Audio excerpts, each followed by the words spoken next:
Hello everyone, welcome back to my channel. പുതിയൊരു വീഡിയോയിലേക്ക് എല്ലാവർക്കും സ്വാഗതം. ഇന്നത്തെ റെസിപ്പി രാമൺ റെസിപ്പിയാണ്. രാമൺ ജാപ്പനീസ് ഡിഷാണ്. രാമൺ എന്ന് പറയുന്നത് നമ്മൾ നൂഡിൽസ് കൊണ്ടൊക്കെ ഉണ്ടാക്കുന്ന ഒരു റെസിപ്പിയാണ്. അപ്പം നമുക്കിതെങ്ങനെയാണ് ഉണ്ടാക്കുന്നത് നമുക്ക് നോക്കാം. അതിനുവേണ്ടി ഞാനൊരു പാൻ അടുപ്പത്ത് വെച്ചതിന് ശേഷം അതിലേക്ക് വെള്ളം തിളപ്പിച്ച് ഏകദേശം 1 ലിറ്റർ വെള്ളം ഞാൻ ഒഴിച്ചു കൊടുത്തിട്ടുണ്ട്. അതിലേക്ക് നമുക്ക് നമ്മുടെ മാഗി നൂഡിൽസാണ് ഞാനിവിടെ എടുത്തിരിക്കുന്നത്. നിങ്ങൾക്ക് ഏത് നൂഡിൽസ് വേണമെങ്കിലും നിങ്ങൾക്ക് എടുക്കാവുന്നതാണ്. അത് നമുക്ക് ഈ വെള്ളത്തിലേക്കിട്ട് ഒരു 2 മിനിറ്റ് നമുക്ക് ഇട്ട് കൊടുത്തൊന്ന് വേവിച്ചെടുക്കണം. ഒത്തിരി നമ്മളിതിട്ട് വേവിക്കരുത്. നമുക്കിത് ഒത്തിരി വേവിച്ച് കഴിഞ്ഞാൽ അത് കുഴഞ്ഞു പോകാതെ നമുക്ക് ഒന്ന് തിളപ്പിച്ചെടുത്താൽ മതിയാകും. ഒന്ന് തിളച്ച് കഴിയുമ്പോൾ നമുക്കിത് ഈ വെള്ളത്തിൽ നിന്ന് നമുക്ക് കോരി മാറ്റി വയ്ക്കണം. വേറൊരു പ്ലേറ്റിലേക്ക് മാറ്റി നമുക്കത് നിരത്തിയിട്ട് വെക്കണം. ഒട്ടിപ്പിടിക്കാതിരിക്കാനായിട്ട് നമുക്കതൊന്ന് മാറ്റി വയ്ക്കണം. ഇനിയിപ്പോൾ ഇത് മതിയാവും. ഇതിപ്പോൾ ഞാനിപ്പോൾ അതിനകത്തൊന്ന് കോരി മാറ്റുകയാണ്.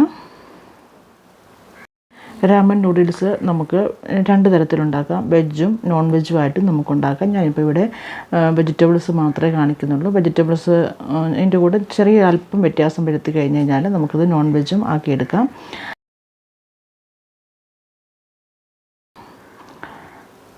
ഇതിപ്പോൾ ഞാനിവിടെ എല്ലാം അതിനകത്തുനിന്ന് മാറ്റിയിട്ടുണ്ട്. ഇനി നമുക്കിതിനകത്തേക്ക് നമ്മുടെ ഈ മാഗി കിട്ടുന്ന മസാല ഉണ്ടല്ലോ, മസാല നമുക്ക് ഈ വെള്ളത്തിലേക്ക് ഇട്ട് കൊടുക്കാം. അതിനുശേഷം നമുക്ക് ആ വെള്ളത്തിലേക്ക് നമ്മൾ കുറച്ച് പച്ചക്കറികളൊക്കെ അരിഞ്ഞ് വെച്ചിട്ടുണ്ട്. അത് നമുക്ക് ഇട്ട് കൊടുക്കാം. നിങ്ങൾക്ക് ഇഷ്ടമുള്ള പച്ചക്കറികളൊക്കെ നിങ്ങൾക്ക് എടുക്കാവുന്നതാണ്. ഞാനിവിടെ കുറച്ച് ബീൻസ്, കുറച്ച് ക്യാരറ്റ്, അതുപോലെ ക്യാപ്സിക്കം അതൊക്കെയാണ് ഞാനിവിടെ എടുത്തിരിക്കുന്നത്. അതുപോലെ നീളത്തിൽ നിങ്ങൾക്ക് ഇഷ്ടമുള്ള പോലെ അരിയാവുന്നതാണ്. നിങ്ങൾക്ക് ഇഷ്ടമുള്ള ഷേപ്പ് കൊടുത്ത് നീളത്തിലോ ഇത്ര നീളത്തിലോ അല്ലെങ്കിൽ ഇതിൽ കൂടുതൽ നീളത്തിലോ ഒക്കെ നിങ്ങൾക്ക് അരിഞ്ഞ് നമുക്ക് ഉപയോഗിക്കാവുന്നതാണ്. എന്നിട്ട് നമുക്ക് ഇത് ആ വെള്ളത്തിലിട്ട് നന്നായിട്ടൊന്ന് വേവിച്ചെടുക്കാം. നിങ്ങൾക്ക് ഇതിൻ്റെ കൂട്ടത്തിൽ ബ്രോക്കോളി അല്ലെങ്കിൽ ബട്ടൺ മഷ്റൂം ഉണ്ടല്ലോ, അതൊക്കെ നമുക്ക് ഇതിൻ്റെ കൂടെ ആഡ് ചെയ്യാവുന്നതാണ്. എല്ലാം നമ്മളുടെ ഇഷ്ടം പോലുള്ള പച്ചക്കറികൾ നമുക്ക് ഇതിൻ്റെ കൂടെ ഇട്ട് നമുക്ക് വേവിച്ചെടുക്കാം. ഇനി ഈ വെള്ളം നമ്മൾ കളയരുത്. നമുക്കിത് വേറൊരു പാത്രത്തിലേക്ക് മാറ്റി വയ്ക്കാവുന്നതാണ്.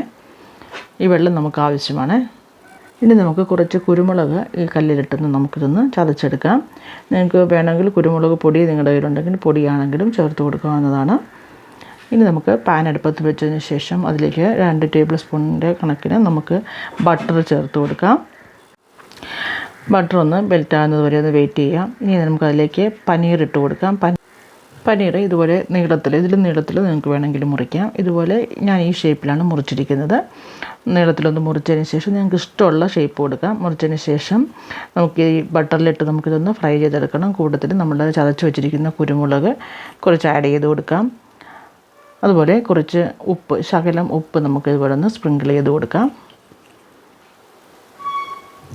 ഇത് ബ്രൗൺ കളർ ആവുന്നത് വരെ നമുക്ക് തിരിച്ചിട്ടും ഒരു സൈഡ് ബ്രൗൺ ആകുമ്പോഴേക്കും മറ്റു സൈഡൊന്ന് തിരിച്ചിട്ട് കൊടുക്കുക. നമ്മൾ മീഡിയം ഫ്ലെയിമിലിട്ട് വേവിക്കണം. ഒത്തിരി അങ്ങ് കറുത്ത് പോകരുത്. ഒരു ഗോൾഡൻ ബ്രൗൺ കളർ അതിൻ്റെ പുറത്ത് വരുന്നത് വരെ ഒന്ന് ക്രിസ്പി ആവുന്നത് വരെ നമുക്കൊന്ന് ഫ്രൈ ചെയ്തെടുക്കാം.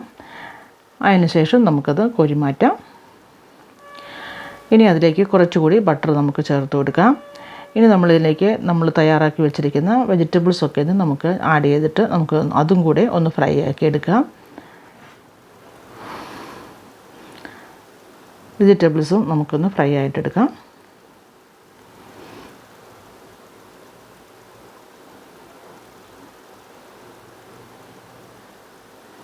അതിലേക്ക് നമ്മൾ ബാക്കി വെച്ചിരിക്കുന്ന കുരുമുളകും ഉപ്പും കൂടെയും ചേർത്ത് കൊടുക്കാം. പിന്നെ ഫ്രൈ ആയി കഴിയുമ്പോഴേക്കും നമുക്കതിലേക്ക് സെസമെ സീഡ്സ് നമുക്ക് ആഡ് ചെയ്ത് കൊടുക്കാം. വൈറ്റ് കളറിലുള്ള സെസമെ സീഡ്സ് അല്ലെങ്കിൽ എള്ള് നമുക്കതിലേക്ക് ചേർത്ത് കൊടുക്കാം.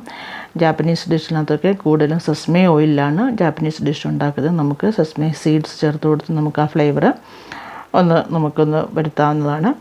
ഇനി നമുക്ക് അതേ പാനിലേക്ക് കുറച്ച് എണ്ണ ഒഴിച്ച് കൊടുക്കാം. ഇനി ബട്ടറല്ല വേണ്ടത്. ഇനി നമുക്ക് എണ്ണ ഒഴിച്ച് കൊടുക്കാം. നമുക്ക് ചില്ലി ഓയിൽ ഉണ്ടാക്കാൻ വേണ്ടിയിട്ടാണ്. നമുക്ക് എണ്ണ നല്ലതായിട്ട് ഒഴിച്ച് കൊടുക്കാം. അതിലേക്ക് നമ്മൾ കുറച്ച് വെളുത്തുള്ളി ചെറുതായിട്ട് അരിഞ്ഞത് ആഡ് ചെയ്ത് കൊടുക്കാം. വെളുത്തുള്ളിയുടെ കളറൊന്ന് മാറിഞ്ഞ് വരുന്നത് വരെ നമുക്കൊന്ന് ഇളക്കി കൊടുക്കാം. കൂടെ സ്പ്രിംഗ് ഒനിയൻ്റെ ഗ്രീൻ പാർട്സ് നമുക്ക് കുറച്ച് ആഡ് ചെയ്ത് കൊടുക്കാം. വെളുത്തുള്ളി നല്ലപോലെ ഒന്ന് ബ്രൗൺ കളർ ആകുന്നത് വരെ ഒന്ന് ഫ്രൈ ചെയ്യാം. ഇനി അതിലേക്ക് കുറച്ച് ചില്ലി ഫ്ലേക്സ് ആഡ് ചെയ്ത് കൊടുക്കാം. അതുപോലെ ഒരു ടേബിൾ സ്പൂൺ മുളക് പൊടി, കാശ്മീരി മുളക് പൊടി കൂടി നമുക്ക് ആഡ് ചെയ്ത് കൊടുക്കാം.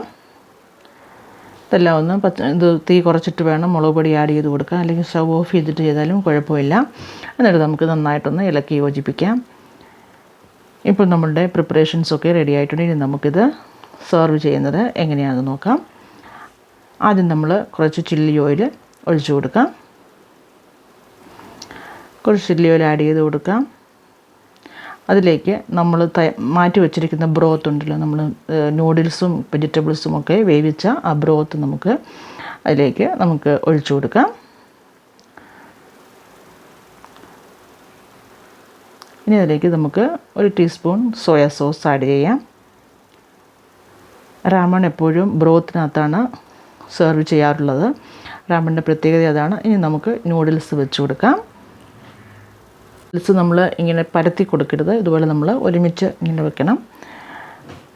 അതിലേക്ക് പിന്നെ അതിൻ്റെ മുകളിലേക്കും കുറച്ച് ചില്ലി ഓയിൽ ആഡ് ചെയ്ത് കൊടുക്കാം. പിന്നെ കുറച്ച് ബ്രോത്ത് പിന്നെയും നമുക്ക് അതിൻ്റെ മുകളിലേക്കൊന്ന് ഒഴിച്ചു കൊടുക്കാം.